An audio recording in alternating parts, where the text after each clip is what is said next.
Selamat datang di ruang belajar yang tak hanya indah, tapi juga penuh makna. Desain lingkungan PAUD ini kami rancang dengan nilai keagamaan dan kemandirian sebagai dasar utama. Mulai dari rukun Islam, huruf hijaiyah, hingga kebiasaan baik dan papan prestasi. Semuanya mendukung tumbuh kembang anak sejak dini. Kami, kelompok 4, mempersembahkan karya ini sebagai bentuk kepedulian akan pentingnya ruang belajar yang membentuk karakter. Mari jelajahi bersama. Kami mengambil tema memperkuat estetika yang bernilai edukatif. Alasannya, kurangnya hiasan bernilai edukasi karena estetika bukan hanya berupa indah secara visual, tapi memberikan nilai pembelajaran. Adapun tujuannya yaitu desain ruangan yang estetis, nyaman, dan inspiratif dapat meningkatkan motivasi, konsentrasi, kreativitas, kenyamanan, dan kualitas belajar siswa. Selain itu, desain yang bernuansa Islami juga dapat menstimulasi nilai keagamaan dan kemandirian.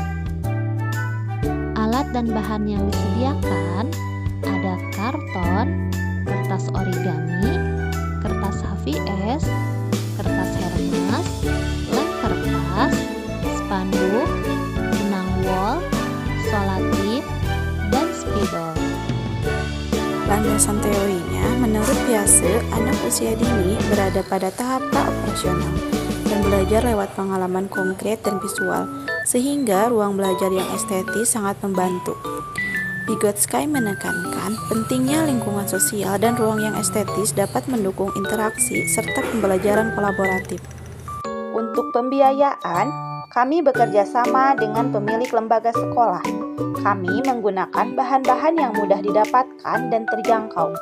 Total biaya yang dikeluarkan hanya sekitar Rp40.000 saja.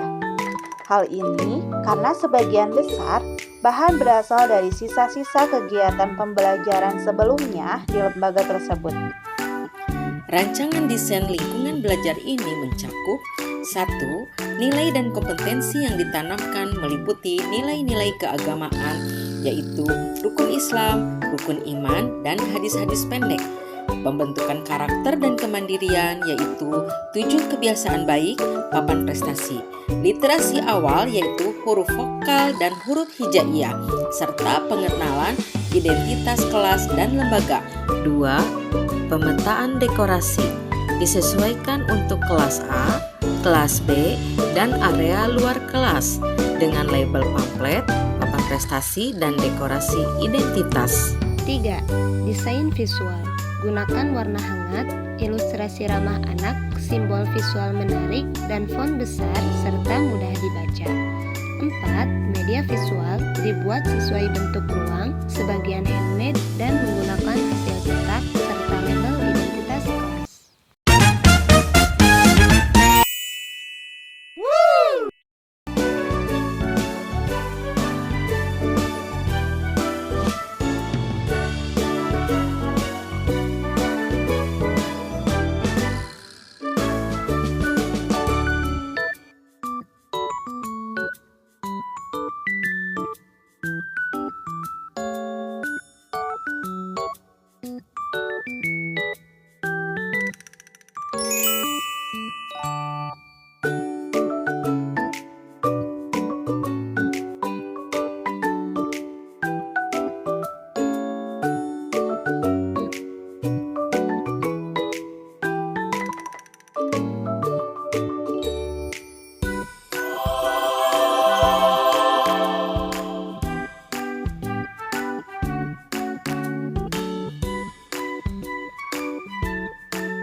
Papan prestasi.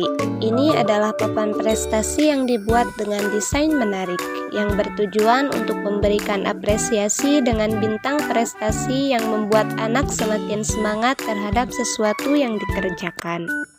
Penggalan dari hadis-hadis tersebut bertujuan untuk menstimulasi pembiasaan anak terhadap suatu bacaan. Seperti hadis jangan marah, ini berlaku untuk aspek sosial emosional anak. Hadis menjaga kebersihan, hadis tentang sabar, hadis pembiasaan makan dengan tangan kanan, dan yang lainnya. Hal ini akan membuat anak semakin memahami apa-apa saja yang dilihat dan dibacanya. Rukun iman dan rukun Islam. Desain rukun iman dan rukun Islam yang didesain menarik dengan penuh warna ini membuat anak bersemangat untuk membacanya. 7 kebiasaan baik. Penempelan 7 kebiasaan baik bagi anak Indonesia bukan hanya dekorasi tetapi strategi pendidikan karakter dan kebiasaan hidup sehat yang dirancang sesuai dengan kebutuhan perkembangan anak usia dini. Kebiasaan ini dapat menjadi landasan pembentukan pribadi anak yang sehat, cerdas, dan berakhlak mulia. Hiasan kata ajaib. Selain hiasan, namun juga sebagai sarana edukatif untuk membangun karakter, meningkatkan kecerdasan sosial linguistik, serta menanamkan kebiasaan positif yang akan terbawa hingga dewasa. Hiasan huruf vokal bukan hanya dekorasi, tetapi alat edukatif yang mempercepat proses pengenalan literasi awal anak, membangun fondasi membaca, dan menciptakan suasana kelas yang edukatif sekaligus menyenangkan.